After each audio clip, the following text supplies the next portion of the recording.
तो श्री पंडरीनाथ भगवान के एक परम भक्त थे श्री नामदेव जी महाराज। नामदेव जी का नाम सुना है सबने?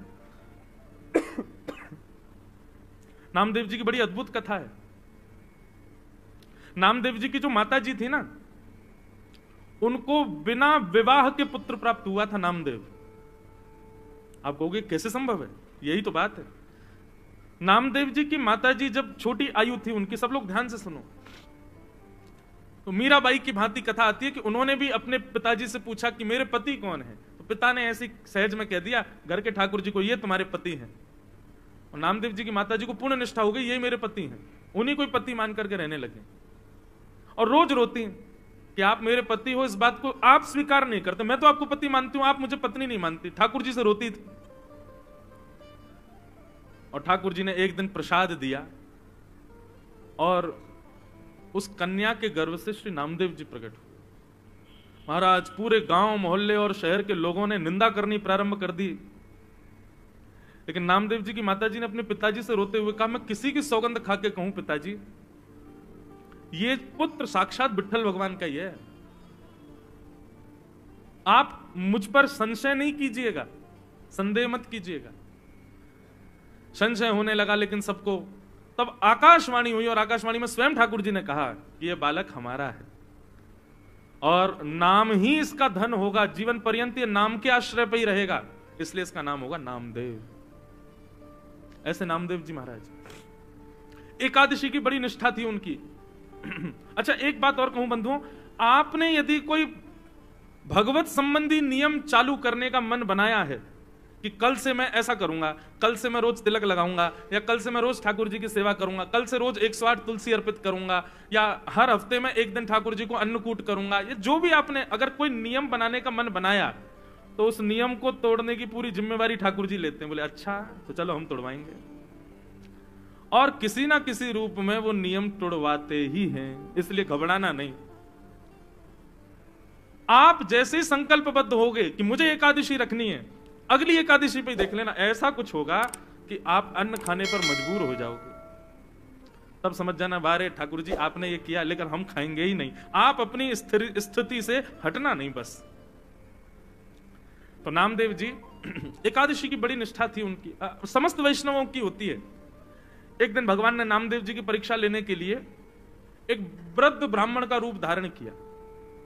लाठी लिए महाराज, हाथ कांप रहे हैं, पैर चल नहीं पा रहे हैं, लुढ़क रहे हैं कभी इधर उधर।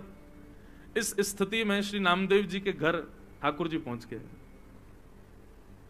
नामदेव जी ने जैसी देखा कोई संत पधारे हैं, ओ महाराज जाकर के संभाला उनको, जय हो जय हो जय हो महाराज, आपको बारंबार प्रणाम। क्या हुआ? बोले अरे क्या बताऊं, 10 दिन हो गए मैंने भोजन नहीं किया है, मेरी स्थिति बहुत खराब हो गई है, मुझे अपने घर ले चलो, कुछ पवा दो मुझको।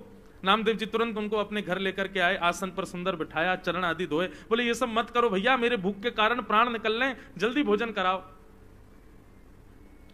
नामदेव जी बोले भगवान आज एकादशी है, तो आप कहें तो मैं दूध पिला दूं। नहीं नहीं नहीं, दूध, तुम कैसी बात करो, भूख लग रही है मुझको रोटी सब्जी की, तुम मुझे दूध की बात कर रहे हो। ठाकुर जी परीक्षा ले रहे हैं नामदेव जी की, ब्राह्मण के रूप में आए।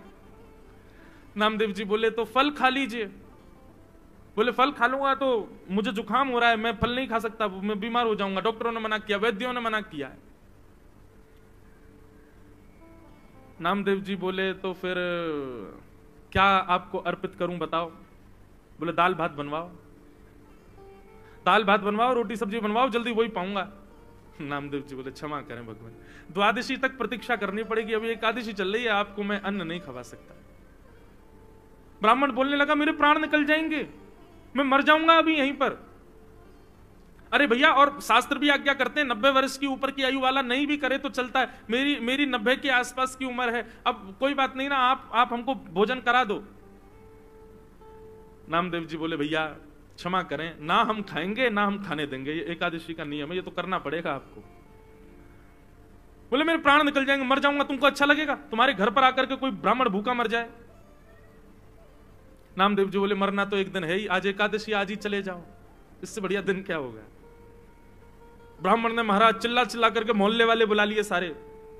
बोले देखो ये नामदेव अपने आप को बहुत बड़ा भक्त कहता है, पूरे पंढरपुर में इसके चर्चे होते हैं, ये भक्त है, देखो ये क्या कर रहा है।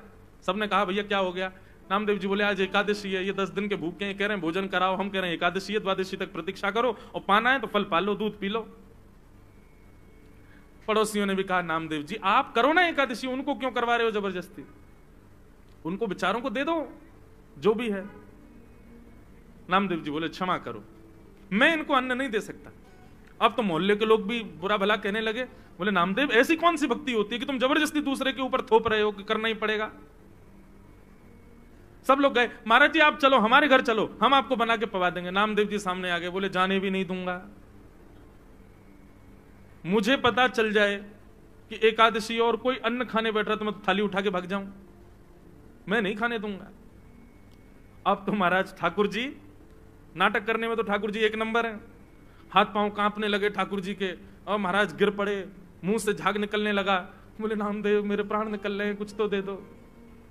अपने बच्चों को बैठाया, बोले सुनो कीर्तन करो, ठीक है आप प्राण त्यागो, वैकुंठ में जाइयो, वहां जाके ठाकुर जी से कहना वो पवाएंगे आपको। सब लोग नामदेव जी को गाली देने लगे, लेकिन नामदेव जी नहीं माने, और महाराज करते करते करते ठाकुर जी ने ब्राह्मण के भेष में ऐसा प्रतीत कराया कि उनके प्राण निकल गए। और जैसे ही प्राण निकले, मोहल्ले के लोग, पंढरपुर के लोग नामदेव जी को खड़ी खुट्टी सुनाने लगे। बोले अरे नामदेव ब्रह्म हत्या लग गई तुझे, ऐसी कौन सी एकादशी है, ऐसी कौन सी एकादशी जिस पर तू इतना ज्यादा मचल रहा है, आज तुझे ब्रह्म हत्या लग गई। नामदेव जी के नेत्रों से अश्रु आने लगे, चरणों में प्रणाम किया, तुलसी की माला लाकर के उस ब्राह्मण देवता को पहना दी। बोले कितना भाग्य है इनका, पंढरपुर क्षेत्र में चंद्रभागा नदी के तट पर, और एकादशी के दिन प्राण त्याग दिए, और वो भी निराहार होकर के, बिना आहार लिए। कितने बड़े सौभाग्य की बात है। देवी अपनी पत्नी से बोले अब हमको ब्रह्म हत्या लग गई है, ठीक है एकादशी के लिए ही सही, लेकिन हत्या तो हो गई, कारण तो हम ही लोग बने। अब ठाकुर जी तो हमारे हाथ की सेवा स्वीकार नहीं करेंगे, और अब तो हम नाम जाप करने के भी अधिकारी नहीं है क्योंकि ब्रह्म हत्या लग गई।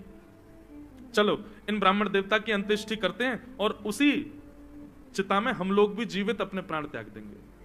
जब हमने ऐसा किया तो हम ये करेंगे। ठाकुर जी की महाराज ब्राह्मण वेश की अर्थी बनाई, अर्थी पर ठाकुर जी को लिटाया। ठाकुर जी अभी भी परीक्षा चली रही है ठाकुर जी की, सोचो कितनी स्थिति पहुंच गई, यहां तक तो कोई भी हम में से आप में से कोई भी पिघल जाएगा, लेकिन नामदेव जी नहीं माने। सुंदर चिता लगाई, चिता पर ब्राह्मण देवता को बैठाया, अपने छोटे से पुत्र को बैठा दिया, अपनी पत्नी को बैठा दिया उसी चिता पर, और स्वयं भी बैठ गए, और पंडरीनाथ भगवान का स्मरण करते हुए चंद्रभागा नदी को प्रणाम करके अग्नि का एक सुंदर लकड़ा लेकर के स्वयं चिता में अग्नि लगा करके नामदेव जी हाथ जोड़ करके बैठ गए। जैसे ही अग्नि, अभी भी ठाकुर जी सोच रहे थे कि कुछ तो होगा, नामदेव शायद बदल जाए, लेकिन नहीं, नामदेव जी तो पूरे तैयार थे प्राण त्यागने को। जैसे ही चिता की अग्नि नेक ठाकुर जी की कमर पर छुई होगी, सोई महाराज ब्राह्मण देवता तो उठ करके बैठ गए, नामदेव जी को खींच लिया, उनकी पत्नी को खींच लिया, बच्चों को खींच लिया। नामदेव जी महाराज देखने लगे क्या हुआ, तुरंत नामदेव जी को झलक दिख गई कि ब्राह्मण के रूप में साक्षात श्री पंडरीनाथ भगवान ही खड़े हैं। अपने हृदय से लगा लिया नामदेव जी को। सब गांव के लोग इकट्ठे हो गए देखने के लिए, और जैसे ही हृदय से लगाया, ऐसा प्रतीत हुआ एक क्षण के लिए दर्शन देकर के ठाकुर जी वहां से अंतर्ध्यान हो गए। सब ढूंढने लगे ब्राह्मण कहां गया कहां गया। नामदेव जी ने बताया, बोले ब्राह्मण नहीं थे, श्री पंडरीनाथ ही आए थे और हमारी एकादशी की परीक्षा लेने आए थे।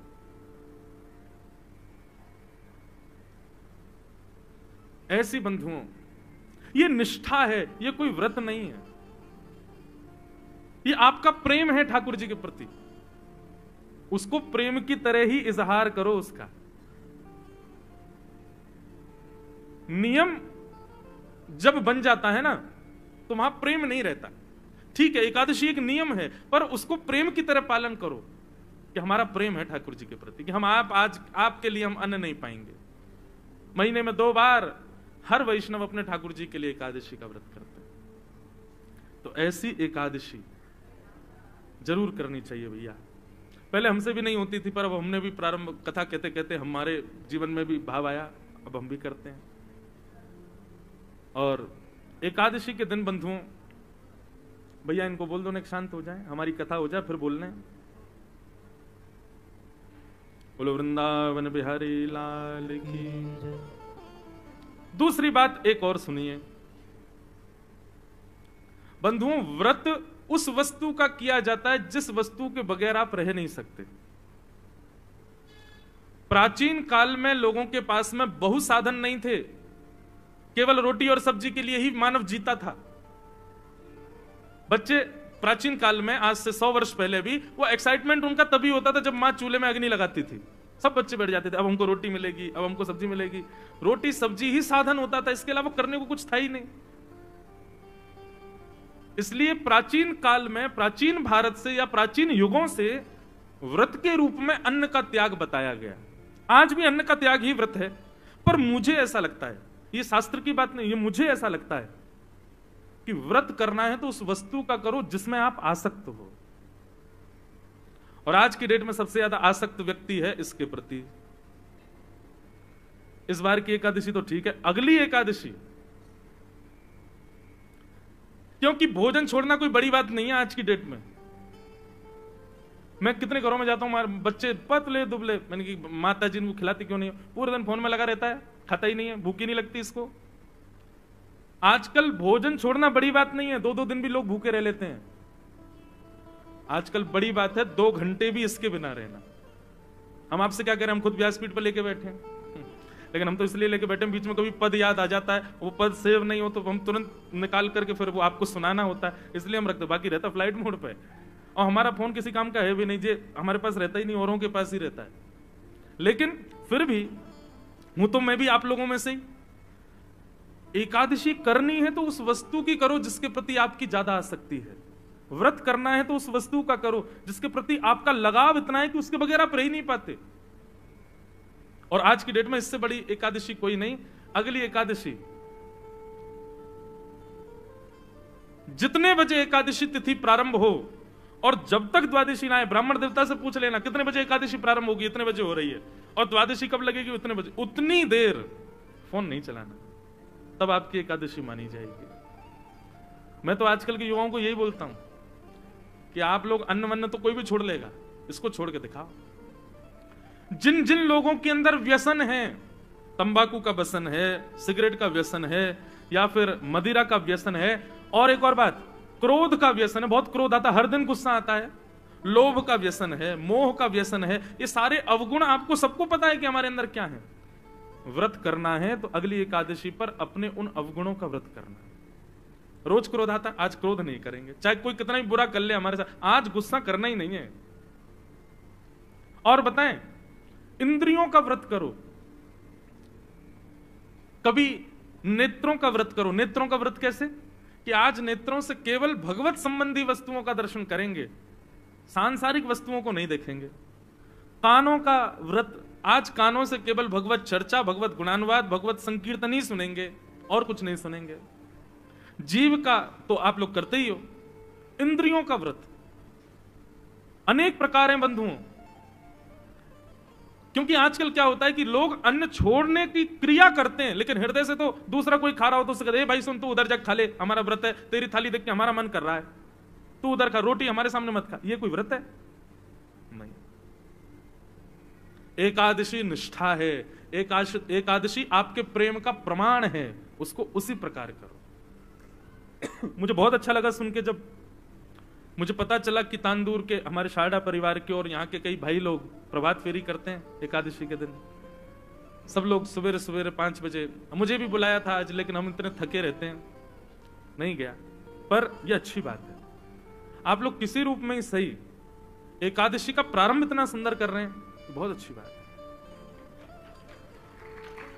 हम तो कहेंगे ठाकुर जी आपको ऐसी शक्ति दें कि आपका ये नियम कभी ना टूटे, आपका भी ना टूटे, फिर आपके आने वाले वंश के बालक भी इस नियम का पालन करें, और पूरे विश्व में, भारत में एक दिन ऐसा संतों को खबर लगे, तांदूर में एक हमारे बहन भाइयों की ऐसी पूरी एक मंडली है जो हर एकादशी को प्रभात फेरी करती है। आपका ये नियम सदा बना रहे, अच्छी बात है। तो भैया एकादशी निष्ठा इसको जरूर कीजिए। यदि आज तक नहीं करते हैं तो आज तो अब निकल गया, अब आगे से प्रारंभ करो। एकादशी के दिन बहुत ध्यान पूर्वक, निष्ठा पूर्वक ठाकुर जी का व्रत करो। अब हमारे वृंदावन की कई रीतियों में एकादशी का व्रत नहीं होता, जगन्नाथ जी की परंपरा में एकादशी का व्रत नहीं होता। लोग कहते हैं महाराज जी जगन्नाथपुरी में, अब आप अगर स्कंद पुराण पढ़ेंगे तो वहां पर तो लिखा है कि अगर आप एकादशी के दिन जगन्नाथपुरी में हो तो आप बहुत बड़े भाग्यशाली हो कि आप जगन्नाथपुरी में हो। तो बोले क्या करना चाहिए? बोले उस दिन आकंठ दाल भात पाना चाहिए। स्कंद पुराण में लिखा है कि अगर एकादशी के दिन आप जगन्नाथपुरी में हो तो जितनी आपकी क्षमता है उससे ज्यादा आपको दाल भात पाना है, लेकिन हाँ शर्त यह है अन्न नहीं, ठाकुर जी से जगन्नाथ जी का प्रसाद ही पा सकते हो एकादशी के दिन। वहां के नियम अलग हैं, वहां के कानून, कहीं कहीं पर ये नियम, वहां पाप का निवास नहीं हो सकता। क्यों? उसके पीछे कारण, अन्न में पाप का निवास होता है, लेकिन जगन्नाथपुरी की रसोई में जो रसोइया है ना, उन सबको लक्ष्मी रूप माना जाता है। वहां पर जितने भी यंत्र हैं जिनसे भोजन बनाया जाता है उन सबकी भी पूजा लक्ष्मी भाव से होती है कि भैया ये जगन्नाथ जी की निज रसोई है, यहाँ लक्ष्मी ही भोजन बनाती है, लक्ष्मी जिस अन्न का स्पर्श कर दे उसमें पाप नहीं रह सकता, इसलिए वहां महाप्रसाद पाने पर दोष नहीं लगता। एकादशी उल्टी टंगी हुई है जगन्नाथ भगवान के पीछे। हमारे वृंदावन के कई नियमों में, जैसे राधा वल्लभियों में, श्री हरिवंशियों में, वहां पर भी एकादशी नहीं होती। उनके भाव अलग हैं, वहां भाव प्राधान्य भाव आ जाता है। पर हम आप सब लोग वैष्णव, हमको प्रयास करना चाहिए, ठाकुर जी के लिए व्रत करो। व्यक्ति बड़ी से बड़ी वस्तु छोड़ देता, ठाकुर जी के लिए एक दिन अन्न मत खाओ और निष्ठा पूर्वक प्रेम पूर्वक उसका निर्वहन करो। इस प्रकार एकादशी की महिमा बताई गई। और यहां से प्रारंभ हुआ भागवत का प्राण प्रसंग, रास पंचाध्याय। बहुत सावधानी से बैठिएगा आप सब लोग कि भगवान पिता रात्रि शरदोत्फुल्ल मल्लिका विक्षरन्तुं मनश्चक्रे योग माया उपाश्रिता। सब लोग बहुत सावधानी से सुनिए, ये रास की कथा है। यहां पर महादेव को भी रोक दिया गया था। आप लोग तो सामान्य जीव हो, इसलिए थोड़ा विचार कीजिएगा और बहुत सावधानी से सुनिएगा। अब जो हम प्रसंग सुनने जा रहे हैं बंधुओं, रास पंचाध्याय, इसको श्रीमद् भागवत का प्राण माना गया है। श्रीमद् भागवत यानी श्री कृष्ण का हृदय है रास पंचाध्याय, और उसमें भी गोपी गीत तो निज हृदय है ठाकुर जी का। इसलिए इसको बहुत सावधानी से सुनिएगा, कहीं आपके हृदय में कोई संशय उत्पन्न ना हो जाए। ठाकुर जी की इस लीला को यदि आपने आधा अधूरा या कुभाव से सुना ना, तो निश्चित है आपके हृदय में कोई दूषित भाव उत्पन्न हो जाएगा और दोष लगेगा फिर। इसलिए बहुत सावधानी से सुनिएगा। रास पंचाध्याय का सबसे पहला अक्षर क्या है कि भगवान अपिता रात्रि।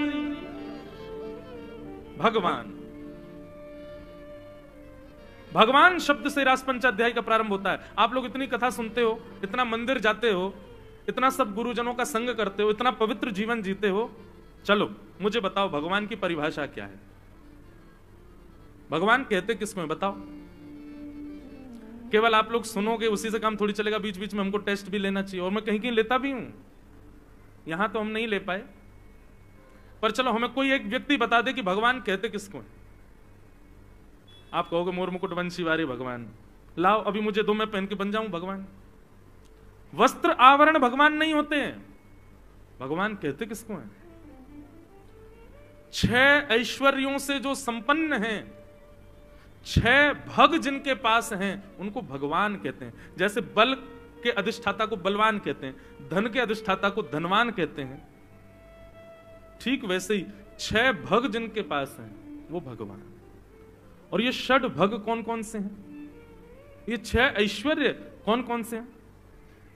उत्पत्ति प्रलयम चैव भूतानाम अगति गति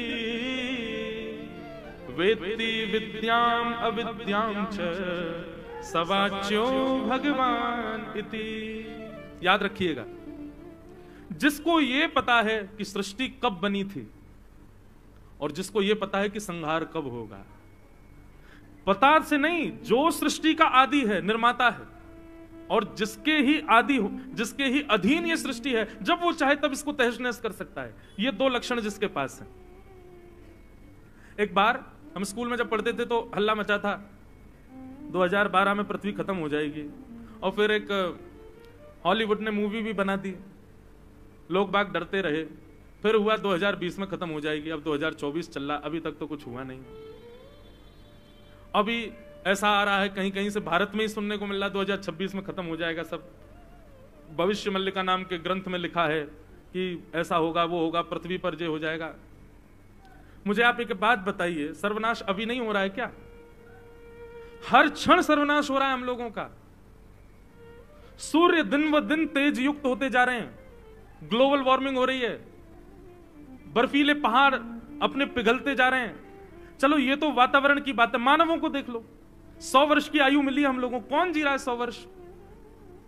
100 से 90 पे आ गए, 90 से 80 पे आ गए, 80 से 70 पे आ गए। आजकल तो 25 वर्ष के बालक को 4 दिन पहले हार्ट अटैक आया।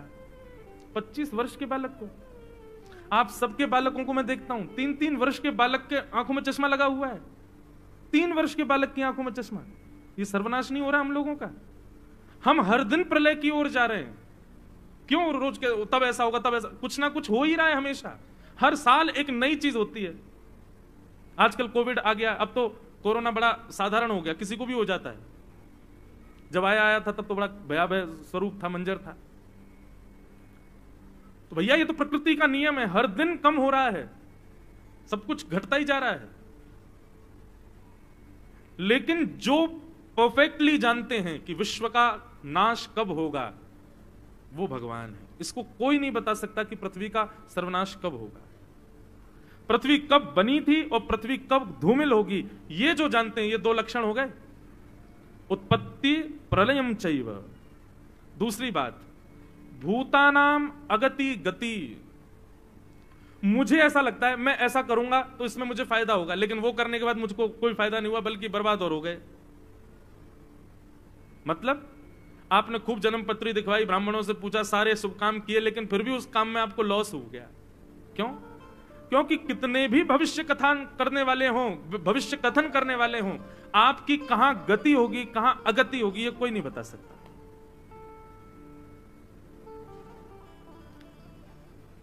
अब मुझे कहना तो नहीं चाहिए, लेकिन कह दूं, ज्योतिष भगवान के नेत्र हैं, भगवान के चक्षु माने जाते हैं ज्योतिष, ठाकुर जी के नेत्र हैं। पर उसका प्रयोग, ज्योतिष का प्रयोग ऐसे ही खाली पीली बैठे हमेशा नहीं करते रहना चाहिए। नहीं बता दो कल मैं जा रहा हूं वहां पे होगा कि नहीं, कल ये होगा कि नहीं। ऐसे अब हम लोग ब्राह्मण वेश में रहते हैं, बगलबंदी धोती पहनते हैं, तिलक लगाते हैं, तो जो अब आजकल तो कथाएं वथाएं सुनते रहते हैं, लोग पहचान जाते हैं। एयरपोर्ट पर ट्रेन में जाएं तो महाराज जी कथा करते हैं, और जो नहीं जानते वो सीधे आप पंडित जी हैं, मैंने यहाँ जन्मपत्री देखना आती है आपको, हाथ देखना आता है। सारे इंजीनियर सॉफ्टवेयर बनाने वाली थोड़ी होते हैं, ऐसे सारे ब्राह्मण हाथ देखने वाली थोड़ी होते हैं। इस प्रकार ज्योतिष का प्रयोग नहीं, ज्योतिष का प्रयोग उन लोगों के लिए जो बहुत भयभीत अवस्था में हैं, वे जानना चाहें कि ठाकुर जी क्या आज्ञा कर रहे हैं, और वो आज्ञा समझ करके फिर अपने कर्म को प्रधान रखें। बस वहां ब्राह्मण देवता ने कह दिया ऐसा ऐसा ऐसा ऐसा है, अब बैठे हैं चिंता कर रहे हैं कि शनि की 7.5 चल रही है, मैं कुछ भी करूंगा सफल तो होऊंगा ही नहीं। नहीं, आप कर्म पर ध्यान रखो। कई बार नक्षत्र ग्रह आपके कर्म की वजह से बदल जाते हैं, अच्छे हो जाते हैं। तो हमारी कहां गति है, कहां अगति है, ये जो जानते हैं, तो 2 गुण, पृथ्वी कब बनी और कब नष्ट होगी, मानवों की कहां गति है, कहां अगति है, ये जो जानते हैं, 4 लक्षण हो गए। और 2 लक्षण, वेत्ति विद्याम अविद्याम च। जो अविज्ञ हैं, अनविज्ञ नहीं है, सब कुछ जानते हैं। विद्या क्या है, अविद्या क्या है, सद क्या है, असद क्या है, इसको जो समझते हैं, ये 6 लक्षण जिनके अंदर हैं वो भगवान, और इन 6 को जो नहीं जानता वो मानव। आप कितना भी दावा कीजिए, ये 6 भग आपके पास कभी नहीं आ सकते, ये केवल भगवान के पास रहते, इसीलिए वो भगवान है। तो भगवान कौन? जिनके अंदर 6 लक्षण युक्त हैं। तो रास पंचाध्याय के प्रारंभ में श्री शुकाचार्य जी कह रहे हैं भगवान पिता रात्रि, बोले आगे की लीला सुखदेव जी कहते हैं भगवान कर रहे हैं। भगवान कौन? 6 भगों से जो युक्त हैं वो भगवान। शरदोत्फुल्ल मल्लिका। अब बंधुओं थोड़ी प्रेम लक्षणा कथा होगी, आप सब लोग ध्यान से सुनिएगा। वृंदावन में शरद पूर्णिमा का चंद्रमा उदित हुआ। शरद पूर्णिमा के प्रकाश से पूरा वृंदावन आच्छादित हो गया। गोपियों का जब चीरहरण ठाकुर जी ने किया था, तब गोपियों से कहा था कि हम शरद पूर्णिमा की रात्रि में आपको मिलेंगे, आपके संग रास विहार करेंगे। अच्छा, एक और बात, रास कहते किसको है? आप लोगों के मन में एक ही बात आई होगी, रास का नाम सुनते ही एक दूसरे के साथ नाचना, उसी को रास कहते हैं। डांडिया हाथ में लेके एक दूसरे को मारना, वही रास है? नहीं नहीं, रास कहते किसको है? रस और रास ये 2 बातें। रस का अर्थ होता है जहां वैष्णव प्रयास करते हैं ठाकुर जी की प्राप्ति करने का, जहां पर मैं और आप यत्न करते हैं ठाकुर जी को प्राप्त करने का, उसको कहते हैं रस। लेकिन हमारे रस से प्रसन्न होकर जब ठाकुर जी प्रयास करते हैं हमसे मिलने का, उसको कहते हैं रास। समझ में आई बात? आप प्रयत्न कर रहे हो कि मुझे ठाकुर जी मिले, मुझे राधारमण जी मिले, मुझे श्रीनाथ जी मिले, मैं उनका दर्शन करूं, मैं वृंदावन जाऊं, मैं नाथ द्वार जाऊं, मैं मथुरा जाऊं, मैं गोकुल जाऊं, ये रस है। लेकिन कभी कुछ ऐसा हो कि ठाकुर जी अनुग्रह करके आपके लिए तांदूर आ जाएं, वो रास है। और अभी तक रास हमारे साथ हुआ नहीं है, अभी हम रस में ही व्यवस्थित हैं। लेकिन अपनी भक्ति को उस स्थिति में ले जाना है कि ठाकुर जी रास करें हमारे साथ। भगवान के एक भक्त थे धन्ना जाट, क्या नाम था? बहुत ध्यान से सुनिएगा। रास किसको कहते हैं ये बता रहे हैं। सब माताएं इधर देखो, इधर देखो, यहां देखो, हमको देखो, बस आज और कल देख लो, फिर मत देखना। तो धन्ना जाट की कथा आती है कि धन्ना जी को एक महात्मा उनके घर आए, वो अपने शालिग्राम जी की सेवा करते थे। शालिग्राम जी की सेवा देख करके धन्ना जी के मन में आ गया मैं भी करूंगा। छोटे से थे, नन्हे से बालक। तो धन्ना जी उनके शालिग्राम जी लेकर के बैठ गए महात्मा के और बोले महाराज जी अब नहीं दूंगा, ये तो मेरे हो गए। महाराज जी बोले अरे भैया मेरे वर्षों की सेवा जो धल्लेगा क्या करे, बालक है, इसके हट से कैसे बचें। तो महाराज जी ने क्या किया, बाहर से शालिग्राम जैसे दिखने वाले पत्थर ले आए, उनको इत्र वित्र लगा के, चंदन लगा के सिंहासन पर बैठा दिया। और धन्ना जी से कहा बोले अच्छा एक बात बताओ, तुमको राजा भगवान चाहिए कि चौकीदार भगवान चाहिए? धन्ना जी बोले राजा भगवान चाहिए। बोले राजा भगवान वो है जो सिंहासन पर बैठे हैं और तुम जो हाथ में लिए घूम रहे हो चौकीदार भगवान है। नन्हे से भोले भाले धन्ना हाथ वाले ठाकुर जी दे दिए, वो असली शालिग्राम थे। और ऐसे नकली पत्थर, वो बस बाहर का गली का कोई पत्थर था, इत्र वित्र लगा दिया। धन्ना जी को विश्वास हो गया यही साक्षात भगवान। अब तो धन्ना जी उनकी सेवा करने लगे। माँ से कहते माँ रोली लेके आओ, चावल लेके आओ, चंदन लेके आओ, मुझे दिलाओ, मुझे श्रृंगार करना है। माँ कुछ नहीं दिलाती थी। तो क्या करते थे, रसोई घर से हल्दी ले आते और हल्दी में जल मिला के उसका तो चंदन लगाते थे। और ईंटा होते, ईंट को तोड़ के उसको, लाल लाल ईंट होती है, उसको घिस करके तिलक बन जाता, वो तिलक लगा देते अपने ठाकुर जी को। और माँ जो थाली लगा करके धन्ना को देती थी ना, वो थाली लेकर के धन्ना जी अपने ठाकुर जी के पास जाते और कहते ठाकुर जी आप भोग लगा लो। गुरु जी बता के गए थे कि पर्दा लगा के भोग लगाना। तो धन्ना जी पर्दा लगा करके बैठ गए और लगा करके कह रहे ठाकुर जी अब आप पालो, मैं देख नहीं रहा, आप प्रेम से पाओ। थोड़ी देर बाद धन्ना जी ने कहा कि ठाकुर जी भोग लग गया। जैसे पर्दा देगा, थाली यूं की तो ही रखी थी, नहीं पाया ठाकुर जी ने। धन्ना जी तो व्याकुल हो गए, बोले कि लाल जी आप पा क्यों नहीं रहे हो? अरे भूखे रहोगे तो फिर कैसे काम चलेगा। थोड़ी बहुत देर मनाते रहे, ठाकुर जी ने फिर भी नहीं पाया। तो धन्ना जी बोले आप भूखे रहोगे तो मैं भी भूखा रहूंगा, मैं भी भोजन नहीं करूंगा, मत खाओ, मैं भी नहीं खाऊंगा। वहीं सो गए ठाकुर जी के मंदिर में ही। थोड़ी देर में ऐसी आवाज आने लगी जैसे मानो कोई चटकारे ले ले करके कुछ पा रहा है। जैसे अचार कभी खट्टा हो तो उसको ऐसे करके चाटते हैं ना, ऐसे चटकारों की आवाज आती है। या दाल चावल पाओ तो अपनी उंगली चाटो तो उसके चटकारे, ऐसी ध्वनि आने लगी चटकारों की। धन्ना जी बोले भाई ये चटकारे कौन ले रहा है? जैसे ही पर्दा हटा करके देखा तो नन्हे से गोपाल जी बैठे हैं और पूरी दाल भात ऐसे सान करके बढ़िया प्रेम से चटकारे ले ले करके पा रहे थे। असली शालिग्राम भी नहीं थे, गली के पत्थर थे, उनकी सेवा करते थे। असली रोली, असली चंदन केसर का नहीं था, हल्दी लगाते थे ठाकुर जी को, असली तिलक नहीं था, ईंट घिस के लगाते थे ठाकुर जी को। और उन धन्ना जी के यहां ठाकुर जी प्रकट हो गए। ठाकुर जी ने कह दी किसी को बताना नहीं, हम ऐसे मिला करेंगे तुमसे। धन्ना जी बोले ठीक है। अब धन्ना जी थोड़े बड़े हो गए तो अपने घर की गैयाएं चराने जाते थे, तो ठाकुर जी को सिंहासन से उठा के अपनी जेब में धर के ले जाते। थोड़ी दूर जाकर के ठाकुर जी प्रकट हो जाते और धन्ना के गले में गलवैयां डाल करके चलते। एक दिन धन्ना जी के पिताजी बोले, धन्ना आज कहीं जाइयो मत। बोले क्यों? बोले आज तेरे गुरुजी आ रहे हैं जिसने तुझको ठाकुर जी दिए। धन्ना जी तो नाचने लगे। 10 साल हो गए, 10 साल बाद गुरुजी आ रहे हैं। बोले मेरे तो गैया चरावे जावे को समय है गया, अब क्या करूं? तो उसने क्या किया, गैया लेकर के थोड़ी दूर गया और ठाकुर जी को जेब से निकाल के नीचे धर लिया। बोले ठाकुर जी आज गुरुजी आ रहे हैं, आप गैया चराने जाओ। ठाकुर जी आ गए, उसकी गैया चराने चले गए। धन्ना जी लौट के अपने घर आ गए। भक्तमाल जी में कथा धन्ना जी की। गुरु जी आए, गुरु जी ने, अरे वाह धन्ना बहुत बड़े हो गए तुम तो। गुरु जी सब आपकी कृपा।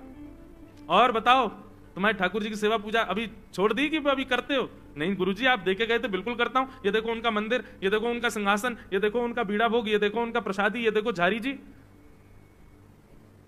संत बोले ठाकुर जी कहां हैं? बोले वो तो गैया चरावे गए हैं। संत बोले मतलब? बोले ठाकुर जी गैया चराने जाते हैं मेरे संग, आज आप आ रहे थे इसलिए मैं नहीं गया, ठाकुर जी अकेले चले गए। महात्मा बोले ऐसी बात बना रहा है, ठाकुर जी कहां से जाएंगे गैया चराने? बोले गए हैं, मैं आपको दिखाऊं। वो दिखा, लेकर के संत को गया। खेत में गैया चर रही थी, वहीं वृक्ष के नीचे ठाकुर जी बैठे थे। धन्ना जी के गुरु जी को नहीं दिख रहे थे। गुरु जी देखो वो बैठे ठाकुर जी। गुरु जी बोले मुझे तो दिख ही नहीं रहे। दौड़ करके धन्ना जी गए, बोले ठाकुर जी गुरु जी आए, जिन्होंने आपको मुझे दिया वो आए, आप दिख जाओ उनको।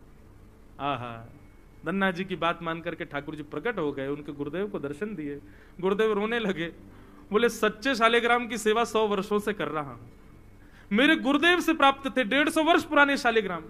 नित्य नियम से 108 तुलसी चढ़ाता हूं, इतना नाम जप करता हूं, इतना वेद अध्ययन करता हूं, ज्ञान आदि सब मैंने ग्रहण किया, घर परिवार छोड़ दिया, साधु महात्मा बना घूमता हूं। मेरे लिए आप कभी प्रकट नहीं हुआ। नन्हे से बालक को गली का पत्थर देगा, उससे प्रकट होकर गैया चरा रहे हो आप। जय हो, अपार लीला है ठाकुर जी आपकी। इसको कहते हैं रास। ये क्या है? रास। ये रस नहीं है बंधु, ये रास है। आप कहोगे तो फिर नृत्य क्यों रास में? भाई जब आपको लिमिट से ज्यादा आनंद होगा ना, लिमिट से ज्यादा खुशियां जीवन में आती हैं, तो व्यक्ति नाचता ही है।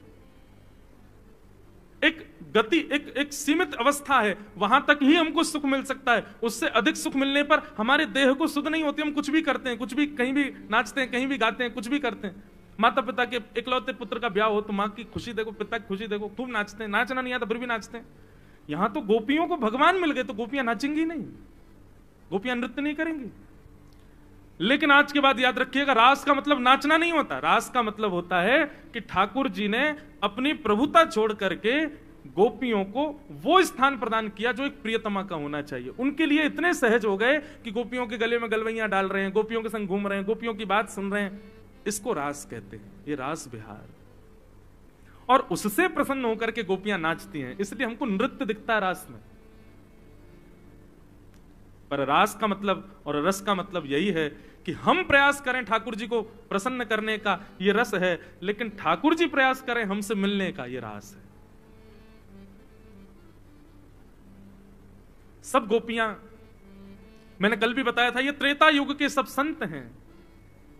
एक युग की प्रतीक्षा के बाद गोपी बनकर के आए। इनको पता है कि ये साक्षात भगवान कौन है। ये नंद नंदन के बेटा नहीं है, ये यशोदा जी के बेटा नहीं है, साक्षात भगवान है। इनसे तो संबंध बनाना पड़ेगा। और इसी के लिए गोपियां कात्यायनी पूजा करती हैं, यमुना में स्नान करती हैं कि हमको कृष्ण प्राप्त हो जाएं। ठाकुर जी ने शरद पूर्णिमा का आश्वासन दिया कि शरद पूर्णिमा की रात्रि को हम आपसे मिलेंगे। ठाकुर जी की आयु 7.5 वर्ष की है जब रास विहार हुआ। भगवान गए और कदम्ब वृक्ष के नीचे बैठ करके ठाकुर जी ने अपने अधर पर वेणु को आच्छादित किया, कोमल छिद्रों को अपनी उंगलियों से दबाते हुए। जैसे ही ठाकुर जी ने प्राण पिरोए, वंशी बजने लगी वृंदावन में, और सबको ऐसा लगने लगा कि नंद नंदन यशोदा नंदन कृष्ण वंशी बजा रहे हैं। पर कृष्ण प्रेम में उन्मुक्त गोपियों को ऐसा लगने लगा कि नहीं, श्री कृष्ण हमको बुला रहे हैं, श्री कृष्ण तो हमारा आवाहन कर रहे हैं। आप कहोगे महाराज जी हमको कभी वेणु सुनाई देगी ठाकुर जी की? ठाकुर जी की वेणु क्या है बंधुओं? ये जितने भी वैष्णवाचार्यों को आप सुनते हैं, जितने भी कथा प्रवक्ताओं को आप सुनते हैं, जितने भी गुरुजनों के प्रवचन आप सुनते हैं, यदि वो प्रवचन आपके जीवन पर असर डालते हैं और आपके अंदर ऐसा भाव प्रकट करते हैं, नहीं मुझे ये करना ही है, वही ठाकुर जी की वेणु है, वही ठाकुर जी की वंशी है। लेकिन यहां से घुसी बात और यहां से निकल गई कोई असर नहीं, जैसे पहले थे वैसी अब हो। तो आपने वंशी सुनी, आपने ठाकुर जी की चर्चा नहीं। वंशी तो ठाकुर जी बजा रहे हैं, पूरा ब्रज सुन रहा है, लेकिन सबको यह लग रहा है कि ठाकुर जी वंशी बजा रहे हैं, लेकिन गोपियों को तो स्वर सुनाई दे रहा है कि ठाकुर जी कान में आकर के कह रहे हैं चल गोपी जल्दी चल, मैं तेरी प्रतीक्षा कर रहा हूं।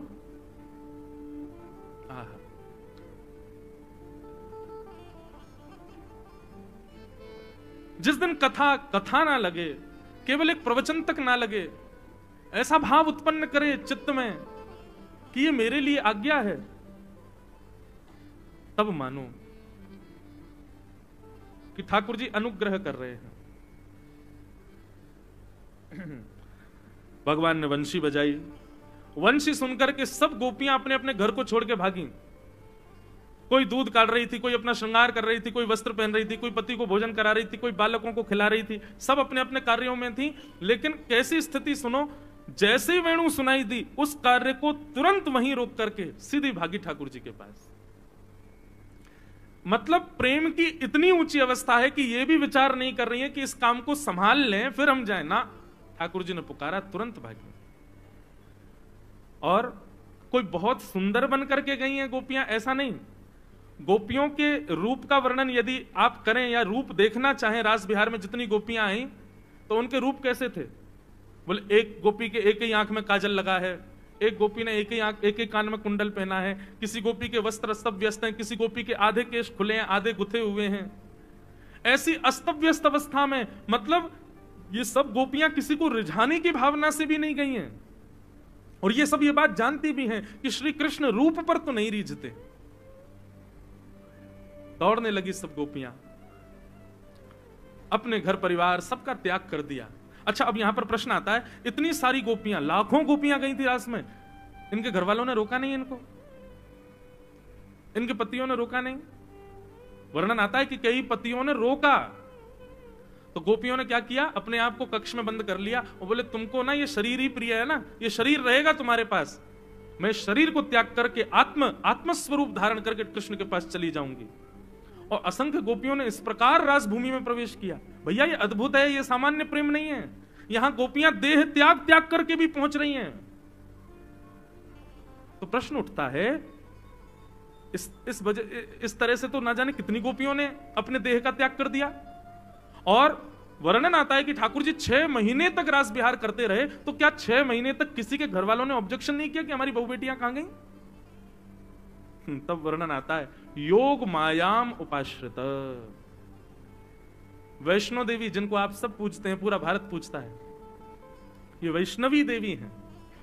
वैष्णव मतलब मैंने कल बताया था ना, जो विष्णु का, जो नारायण का, जो ठाकुर जी का, उसको वैष्णव कहते हैं। वो वैष्णवी हैं, वो ठाकुर जी की हैं।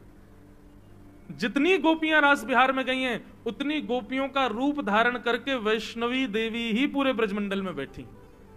सबको ऐसा लग रहा हमारी मैया तो ये घूम रही, हमारे पिता, हमारी बहन तो ये घूम रही, हमारी बहू तो ये घूम रही, लेकिन वास्तविक तो वे सब कृष्ण के पास थी। उनका छद्म भेष धारण करके योग माया पूरे ब्रजमंडल में बैठी है।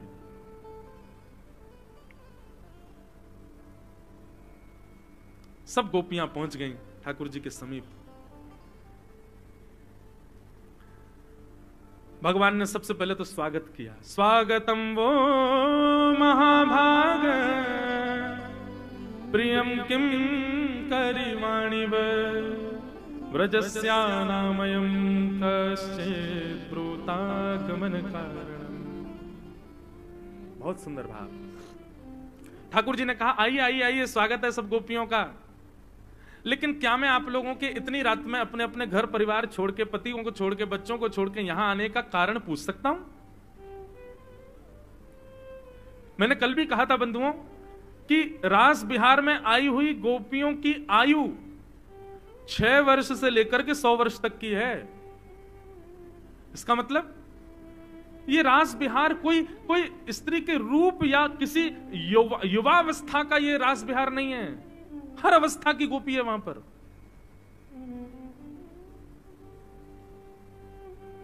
सब पहुंची रास विहार में। ठाकुर जी ने कहा आपके इतनी रात में आने का कारण जान सकता हूं? अपने पति परिवार को छोड़ के आई हो। भगवान ने 10 श्लोकों में पतिव्रता नारी का धर्म समझाया। तुमको पता है पतिव्रता नारी का कितना बड़ा धर्म होता है? तुम अपने पति परिवार सबको छोड़ के चली आई मेरे पास। भगवान ने एक कथा सुनाई। पता है पतिव्रता नारी कैसी होती है, कितनी बलवान होती है? एक पतिव्रता नारी थी, उसके पति अग्निहोत्र करते थे, रोज हवन करते थे। एक दिन थकान की वजह से अग्निहोत्र करके पति पत्नी से बोला थोड़ा पंखा जल दो, मैं सो रहा हूं, मुझे नींद आ रही है। और पत्नी की गोद में ही सर रख करके पति सो गया। पत्नी पंखा झल रही थी, अपने पति को सुला रही है। इतने में ही उसका 1 वर्ष का बालक जो चलना नहीं जानता, घुटमुन चलता है, वो उस अग्निकुंड की ओर जाने लगा। अब वो ना तो कुछ कह सकती है ना उठ सकती है। चिल्लाएगी तो पति की नींद उठेगी, खुलेगी, उठ करके जाएगी तो भी पति उठ जाएगा।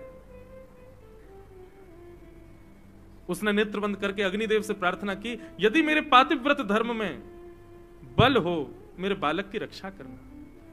थोड़ी देर बाद जब दौड़ करके गई तो बालक अग्निकुंड के आसपास खेल रहा था। उसने कहा अभी अभी तो हवन हुआ, अंगार होंगे, कहीं जल तो नहीं गया मेरा बालक। दौड़ करके गई तो अग्निकुंड की ओर जब देखा तो अंगार पुष्प बन गए थे और बालक उनसे खेल रहा था। ठाकुर जी ये धर्म समझाते हैं गोपियों को। ये पतिव्रता नारी का धर्म है। एक ही धर्म एक ही व्रत नेमा, काया वचन मन पति पद प्रेमा। अच्छा एक बात बोलूं, आप लोग बुरा नहीं मानना, जब ये इस प्रकार की बात करता हूं ना जहां पर महिलाओं को ही समझाया जाए तो कई माताएं मेरी विद्रोही हो जाती हैं। एक जगह तो एक मैया ने मुझे पकड़ लिया, बोले इधर आओ। मैंने कहा जी कहो। बोले तुम्हारे सारे धर्म शास्त्र और सब जगह केवल हम ही कोई क्यों समझाए, पुरुषों को क्यों नहीं समझाते हो कभी? केवल हम समझें कि पतिव्रता नारी कौन होती है और घर परिवार कैसे संभाला जाता है। मां भीष्म पितामह भी महाभारत में स्त्रियों को ही समझा रहे हैं, रामायण में भी सब जगह स्त्रियां ये नहीं करें, ये नहीं करें, ऐसा नहीं करें, ये करें, इस प्रकार रहें। ये सारे नियम कानून हमारे लिए ही क्यों हैं? कभी पुरुषों को क्यों नहीं समझाया जाता?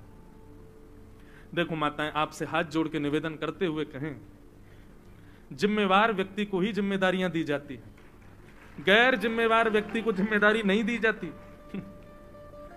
माताओं के ऊपर बहुत बड़ी जिम्मेवारी है, इसीलिए सारी जिम्मेदारियां उन्हीं को ही बताई जाती हैं। अगर ये सारी बात उल्टी होती, पुरुषों के लिए ही होती, तो पृथ्वी का बहुत समय पहले ही प्रलय हो चुका होता। अभी तक हम लोग जी रहे हैं, पृथ्वी आगे बढ़ रही है, सब कुछ चल रहा है ठीक ठाक सब। आपको पता है कर्म में पुरुष बंधा ही इसलिए क्योंकि एक मां उसके पास है, एक बहन उसके पास है और एक पत्नी उसके पास है। कर्म में अग्रसर करना एक मां सिखाती है, एक बहन सिखाती है और एक पत्नी सिखाती है। जब ब्याह नहीं होता तो माता और बहन, यही लोग पढ़ने के लिए, यही लोग आगे बढ़ने के लिए, यही लोग जीवन में कुछ बनने के लिए